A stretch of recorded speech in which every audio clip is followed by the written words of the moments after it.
No DQ Galaxy. We are live with predictions for the 2024 WWE Backlash France premium live event. That's right. Backlash will be in France, which means a 1 p.m. start time Eastern in the United States. And that's, what is that Pacific time? 10, It's 10, late. 10 It's Pacific. 9 in the morning. 9 in the morning they're going to air this.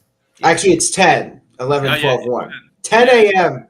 on the West Coast. So it's an early show, one of these international premium live events. We got the No DQ panel with us tonight. Big Baller G, happy to be here as always. We got Mr. Predictions Panel League, Noah Foster, with us tonight. He's always keeping track of everyone's picks for the show. And we got Mr. Reliable. He is Mr. Reliable. That is his name. Walter is with us to discuss. Chat room, let us know your thoughts on the show, your predictions. Big G, on a scale of 1 to 10, how excited are you for this? I mean, we're going to be busy on Saturday, but if you were able to watch it live without any interruptions, how excited would you be from 1 to 10? I mean, for what the card is that we have like 5 matches, I'd go a 7 out of 10. So, like you said, we're gonna have a busy weekend that weekend, so we'll see how that goes. But 7 out of 10 for me. I think I would go with a 6 if it was in the United States. If it's or since it's in France, I'm going with a 7. I think the crowd will really make this show better than it is on paper. Right. If you know what I mean. Noah Foster, what are your thoughts on Backlash in France? Hey, bonjour, No DQ Galaxy and family. Good to see you all once again. I'm looking very forward to this. There's always something special with international showcasing for professional wrestling and the WWE because the audience makes the show so much more than what you get on the card. You think about what it was like in Puerto Rico. It was one of the most biggest standouts of last year. So for me, it's a 7 out of 10 as well. And it's good to be back here once again with you all here on video versus just doing my own thing. Now that my schedule has changed, I look forward to being more part of the fun during the summer. Great to see you again, Aaron and crew. And to my understanding, Big G will be more available now. Yeah. That's another story for another day. Okay, fair enough. Walter Cruz, how's it going, man? Happy to have you on. 1 to 10, how are you feeling about Backlash? Doing well. Anytime they go international and go overseas, it gets me a little excited because it's different. The crowd is different. It's like Bizarro Land. They call Canada Bizarro Land, but anytime they go out of the United States, it's Bizarro Land. The heels get cheered. The faces sometimes get booed. So I'm about an 8. I'm just looking forward to see what happens. And plus, it's first pay-per-view after WrestleMania, so the new era, Triple H, Paul Levesque era, the Renaissance era, whatever you want to call it, it's their first PLE under this era after WrestleMania. So we got to see what WWE can put together. Absolutely.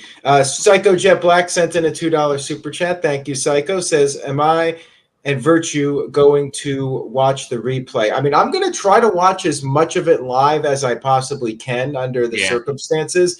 And I may go live on Sunday. Jeff Meacham will be filling in on Saturday with the post-show live stream. But I think on Sunday, depending on what my situation is, I may go live with a stream to give my own thoughts on the show. And it might be a while until we do another No DQ review. So probably on Sunday, the day after, I'll be doing a live stream talking about Backlash and maybe some other stuff. Maybe I'll do a Q&A. We'll see how things go. But anyways, guys, let's get to these matches. We only got 5 confirmed matches as far as official graphics go. I know there's like a 6th match rumored, but we're just going to cover the 5 matches that I have graphics for. That's what we're going to do. It's a short but solid card, maybe a bit predictable. I'll be surprised if we really have a big difference in opinions on the matches here, but let's talk about it. First up, we have a tag team match. We got Kevin Owens teaming up with the Viper, Randy Orton. against Solo Sikoa and Tama Tonga, the newest member of the Bloodline. I'll go first on this. I don't have too much to say about it. Like, it should be an entertaining match. It's going to be a big match for the new Bloodline to establish them. And because of that, I think they're picking up the win here. Tonga's going to look really strong. Owens and Orton don't need the win. I think you gotta set up the Bloodline as a real threat here. So they'll pick up the victory. Big Baller G, I'll throw it over to you. What are your thoughts on this match? Yeah, this should be a fun match. I'm them trying to keep on doing with the Bloodline, this new iteration of the Bloodline. It's keeping me interested. But yeah, I'm gonna go with you as well and say that Tama Tonga and Solo need this victory a lot more to establish themselves as the dominant force in WWE again. And I feel like maybe we could see Jacob Fatu showing up in this match as well to help them. I don't know what the status on that is with Jacob Fatu, but like I said, I'm going with Solo and Tama Tonga to win this match. Noah Foster, we'll throw it over to you now. For those that don't know, Tama Tonga, formerly out of New Japan Pro Wrestling, Botch, is one of the sons of Haku and is a notorious tag team specialist, multiple-time IWGP Heavyweight Tag Team Champion and World Tag League winner. So he's got the experience background in this environment. That being said, this new Bloodline is going to establish itself. It has to win. It can't just be savages attacking outside the bell ring. Although I could see them exploiting Kevin Owens and Randy Orton's emotions because of that. Gotta go with the Bloodline here. If nothing else, it truly is a new start for this Bloodline with Paul Heyman fearing for his life, which I find very entertaining. All right, thank you, Noah. Walter, want to go different, or are you going to agree with everybody? The irony of Solo kicking Jimmy out of the Bloodline because of losing when he hasn't won a match since he's beaten John Cena, which is over 8-9 months ago. So I think you got to make this new Bloodline strong. They picked KO and Randy Orton because they're two veterans who can put other people over and make them look good. They know what they're doing. So this is a definite win for Solo. And hopefully Solo actually gets the pin. It's probably going to be some miscommunication between KO and Randy Orton that costs them the match. So I say Tama Tonga and Solo pick up the win. Yeah, I agree with what Philip said. Predictability is not always a bad thing. Now, if every match is predictable and it's two by the numbers, it can get a bit underwhelming. But when the story calls for it, if it's predictable, but it's a good story and you tell the story in a compelling manner, it can be very entertaining. So I look forward to this one, even though I think it's a predictable outcome and we all agreed on this one. It should be a fun match to watch. Now, next up, we have a triple threat match for the Women's Championship on SmackDown, the WWE Women's Championship. Bayley defending against Naomi and Tiffany Stratton.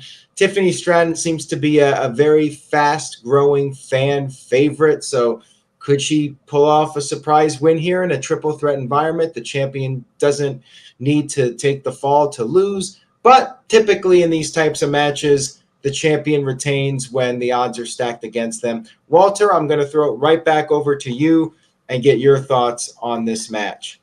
Yeah, unfortunately, I love Naomi to death. I hope she joins the Bloodline, but I feel like she was put into this match so that she can take the fall.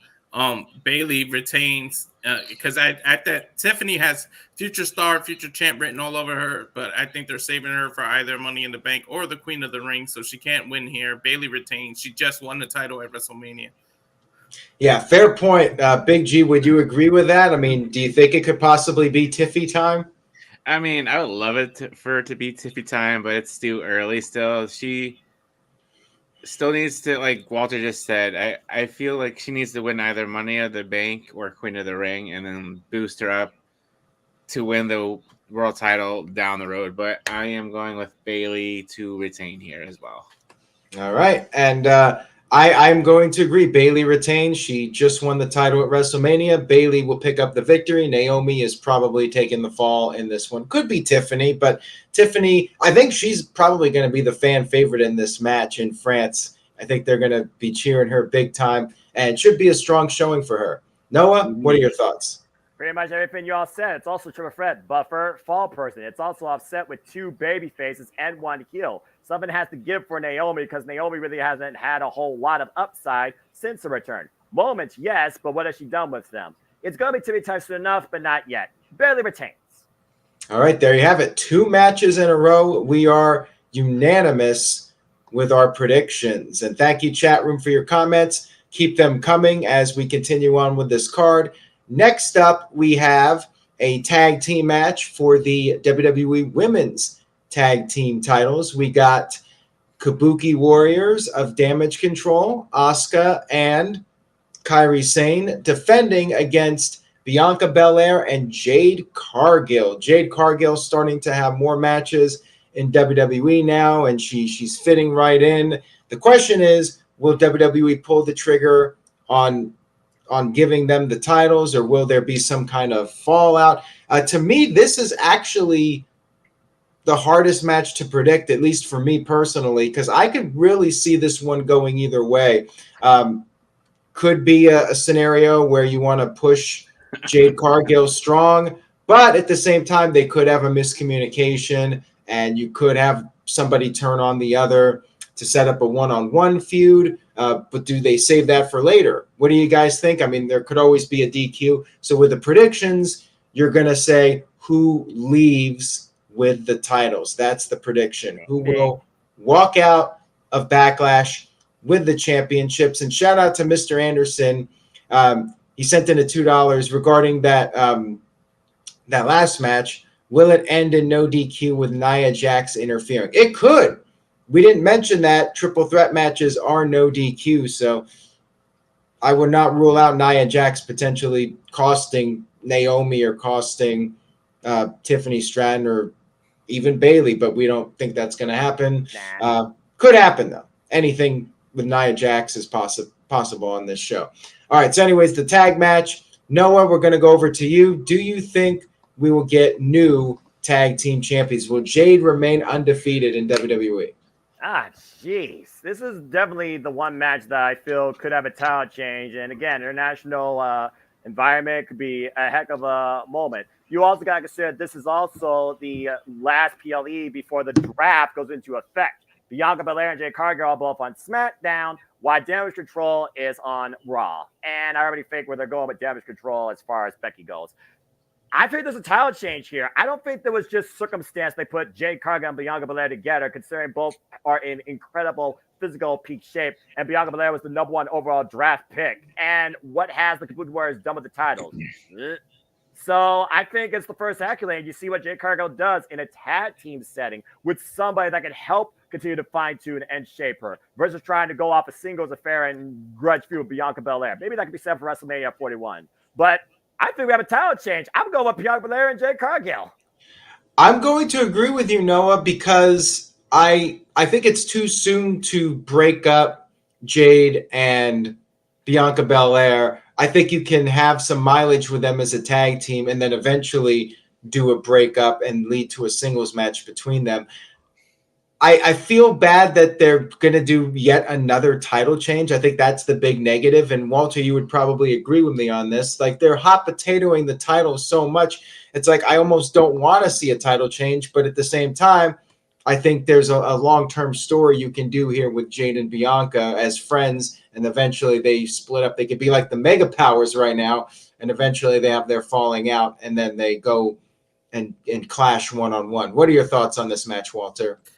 Well, one of the negatives people said about Jade was her experience. So I think here you go with the title switch. You give it to the Powerhouse Beauties. That is not their name, people. I gave them that name. That's what I call them. The Powerhouse Beauties. Wants royalty. But no, the reason you give them the title is because now they defend the titles SmackDown Raw and NXT, and you get all those experience points for Jade. You know, JJ said it earlier. You want to build the experience for Jade, so you have her on all 3 shows defending the title, and she gets the wrestling experience she needs. And I don't think you need to break them up, even if they're gonna go one-on-one. You can have a friendly one-on-one. People, just because most teams break up, but you can still have a face versus face. I just wanted to see who's better. You know, Shawn Michaels said that before. I just wanted to see who's better, and then they can still shake hands. They can go their separate ways amicably. Woo, that was hard for me to think. Come out. Yeah, but yeah, they could do it that way. They don't have to turn on each other. You could just do that later on. But Jade needs Bianca's experience right now so that she can get better and better and eventually become women's champion. So yeah, do the title change now, and that's it. That's the end of the hot potato wing. I see a long run out of these people. You're probably right. This will be the one long run. And yeah, I don't try using big words for a reason, because on a live stream it's too much of a risk. But anyways, Big G, once again, we all seem to be in agreement. Are you going to be the one who finally goes against? No, I can't bet against Jade. Yeah, I'm gonna go with Jade and Bianca to win the women's tag titles here. Should be hopefully a decent match and not really like a squash match. And I think if Bianca wins, if I'm not mistaken, this might make her a Grand Slam champion. I can't remember if she won the NXT Women's title, but I don't think she did. Nope. Okay, so this will make her a main roster NXT Grand Slam champion because she would have won every title. But yeah, Bianca and Jade to win here. All right, thank you for that, Big G. And Psycho Jet Black says, oh boy, he sent in $2. He says, at least they're not called the submission sorority. Jay doesn't have a submission, so I don't know if that would even make sense. But anyway, Aaron, what do you go with? I'm going with new champs. New champs. It's a tough call, but I am going with the new champs. All right. We're unanimous again, 3 for 3. Let's see these last 2 matches, the world title matches. Will we have a different opinion when it comes to predictions? Probably not, but here we go. Damian Priest in his first big title defense going up against Jey Uso. Main event Jey Uso in a match that will probably not be the main event, but should be a fun match, should be entertaining. Damian Priest won the title at WrestleMania. I've already talked about where I see his run going. I think it's going to continue, and it will lead to Clash at the Castle when Drew McIntyre gets his shot in Scotland against Damian Priest, gets his revenge, and wins the title. So because of that, I'm going with the champion to retain, maybe some kind of interference. So Jey looks strong in defeat. Big G, what are your thoughts? Yeah, I mean, this should be a fun match. This will prove to us to see how far Damian can go as a world champion. And you know, Jey will get he'll get his yeet down in, and it'll be back and forth. We might get some interference from Judgment Day. We could get interference from Drew McIntyre as well, but I'm gonna go with Damian Priest retaining here. All right, and you know, I would not be opposed to the idea of Damian winning clean just to really establish him as a strong champion. Yeah. Like, I think Jey could take the loss. Jey is way over. He'll be way over no matter what. He'll be fine, yeah. Yeah, people love him. They'll always love him. Like, I think he could take a clean loss here. Walter, what are your thoughts?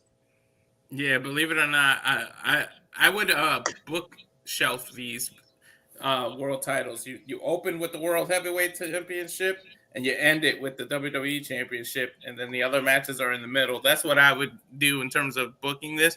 But yeah, Damian Priest is winning this. I feel like this is being built for something in the future. I don't want to give away predictions, but we know where this is really going. So it sucks that it has to be Jey, but Jey's not winning. He's just a stand-in opponent for now, much like the main event as well. So Damian Priest retains, but maybe Judgment Day does kind of try to interfere and it backfires, and we get the start of Priest's babyface run. All right, thank you for that, Walter. And Noah, will you go against us and be the first one to go in a different direction with your pick? You asked me to pass a different judgment. No. Definitely going with Damian Priest here. Again, it's his proving ground to show that he can be the face of Monday Night Raw. And at this point, what he said with Judgment Day, you guys need me. I don't need you. The cracks are already showing. Judgment Day is coming to Judgment Day. But as far as Saturday goes, last year Damian Priest lost. This year he wins and still leaves for heavyweight champion. I'm still believing that his name lives in infamy. Damian Priest retains. But I'm very looking forward to this match because it shows Damian Priest the highest capacity, and we'll finally see what Jey Uso is capable of as well. So I got to go with Damian Priest. It's his time for now. Well, at least one person out there, Calvin Bowman, thinks that Jey Uso will be the new world champion. So Jay's got one believer. One believer might be all it takes. But anyways, guys, we're all in agreement here. And this could be the first time to my knowledge that we've all agreed on every single match. Granted, there's only 5 matches and 4 of us, but this could make history. First time we've all unanimously picked the same person or team for every single match. We got one more to go here. Rules 2022 has this happened. Oh, there you go. It's been a while. Been a while. We got Cody Rhodes defending the WWE Championship against AJ Styles, the phenomenal one with some awful music, but he's a heel. He's got an attitude. Cody Rhodes looking to be successful in his first title defense. Well, is it his first title defense or first televised? Yeah. All right, there you go. I think it's televised. He did have a house show where the title technically was on. House shows don't matter. All right, so I mean, Big G, Cody Rhodes, he just finished the story. He went through all that, winning 2 Royal Rumbles, losing at WrestleMania 39, finally winning at 40 after losing night 1 of WrestleMania 40, getting pinned by The Rock. Is he going to lose to AJ Styles here? Go ahead. Hell to the no. No, this should be a good match. I mean, this is the first time that they're meeting for the first time. But yeah, there's no way in hell Cody's going to lose his first match against AJ Styles. Like I said, fun match. AJ Styles will have his time in the match where he has the upper hand for most of the match, and then Cody will come back and do his stuff and hit the crossroads. I'm gonna predict he's gonna hit the crossroads 3 times to finish off Cody or AJ Styles. Seems like 3 times is the charm. So AJ Styles, Cody Rhodes to retain here. All right, that's 1 for Cody. Walter, go ahead. This is your chance to be the one guy to give us a different prediction and go outside the box. Something maybe we're not thinking about AJ Styles. And maybe Triple H in this new era, it's the Renaissance era, and maybe Triple H is thinking, since everybody thinks Cody's going to win, maybe we got to throw the biggest curveball of all curveballs to get people hooked on post-WrestleMania without Roman Reigns and The Rock, and bringing back this idea that WWE once had that anything can happen in World Wrestling Entertainment. Could this be the night? What are your thoughts? I'm going for AJ to not win. There's no way he win it. I can tell you exactly how this match is probably going to end. He's going to go for the phenomenal forearm. Cody moves out of the way and turns it into a crossroads. He's going to somehow reverse the phenomenal forearm into the crossroads, and that's probably how it's going to end.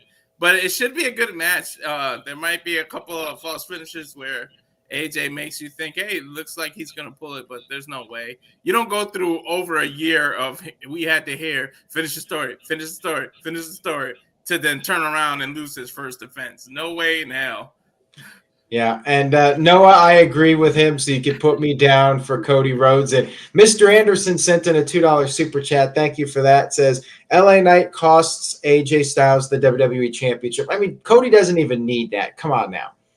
This should be a clean win for Cody, and as several people in the chat room mentioned, maybe 1 crossroads is all it's going to take. I mean, AJ doesn't need to be kicking out of every single move in the book. So, Noah, we'll go ahead and wrap this up with you. This is the last chance now to go outside the box here and shock us all. Go ahead. It's not like I'm talking about the Virtuoso or something that actually does have 50-50 potential. Unless we get some dramatic injury non-angle, there's no way Cody Rhodes right now is losing the WWE title. It's simple as that. I put Cody down as soon as we started this video because I would have been shocked off and then actually have instead AJ Styles.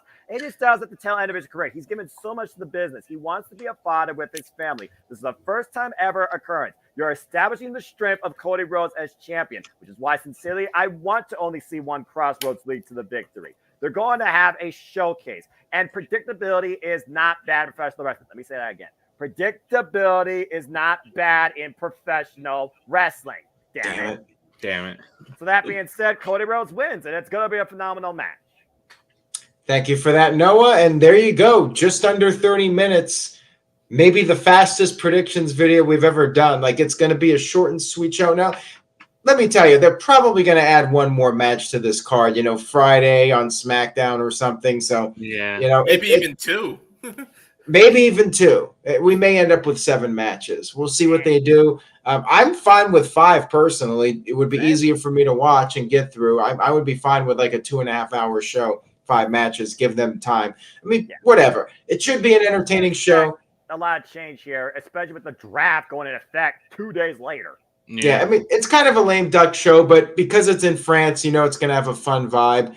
So let's go ahead and do our plugs. Walter, thank you as always for being reliable. Go ahead with your plugs, and this time I'll get your graphic up for you. I know I missed it last time. Yeah, it's all right. So, on the Twitter, you can follow me on social media, Walter Alex Cruz. Cow Fire Farm, and of course the YouTube at Rage of Wrestling, where this Saturday, after the watch along at Jeff Meacham Network, Noah, JJ, and we're getting together to do a special video where we predict where every title, every major title in each company, who the next champions are going to be and what the future holds for each champion. So tune in for that. We still got to get the time in order because we got to see how long this pay-per-view actually goes, or PLE, I should say, before they get me. Not pay-per-view, PLE. But again, as always, thanks for having me up here. Absolutely. It's a pleasure to have you on. Big G, thank you for being on. Always a pleasure to have you as part of the panel, and great seeing you in Gettysburg. So anything you would like to plug or promote? Yeah. If you want to throw my graphic up, if you have it. There you go. Yeah, so there you go. TikTok at BigBallaG1988. Twitter or X, whatever you want to call it, NoDQ_BigBallaG. And on Insta, NoDQ_BigBallaG1988. That is it for me. And Aaron, we will see you Saturday. Yes, going to be a fun time. And make sure you guys follow at Aaron Rift. You can see pictures. I'll be posting them throughout the next week or so. So check that out. It's going to be a fun time for us in the No DQ group. Noah, thanks as always for being on. And thank you for doing the Predictions League. And anything you would like to plug or promote before this Saturday's premium live event extravaganza? First off, congratulations to Virtue. I wish him nothing but happiness. He and his better half. Always a pleasure, folks. Again, you can follow me on the Twitter and on YouTube if you choose. And Foster 1916 for all things wrestling. Keep up predictions leagues, prediction forums, simple hello, positive reprieve in your day. And my ATW crew driving me crazy on the ATW Review Impromptu. We'll be going impromptu tomorrow. There's a lot of stuff ahead because I always go nonstop when I'm calling, commentating, predicting, reacting, etc. For I am nothing more but a simple man and a lifelong fan of professional wrestling. Damn it! Only wishing to encourage you, as always, to just enjoy life and enjoy professional wrestling too. We're all equals. There's no betters. Just enjoy it. It's as simple as that. Stay tuned for the forum. It will be in the comments section after my sleep predicting panel with my friends in the multiverse, 6 p.m. Standard Time Wednesday night. And if another match is added or this madman decides to add stipulation, y'all will be aware of it. It's as simple as that. Always a pleasure.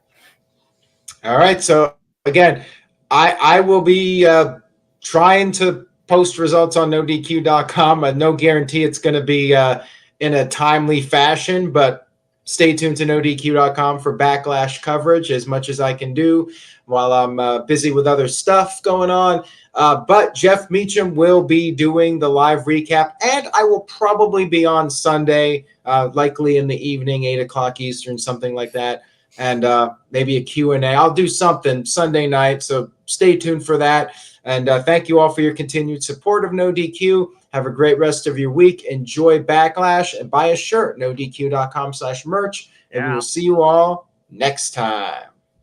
Feel merchy. Have a good night, folks.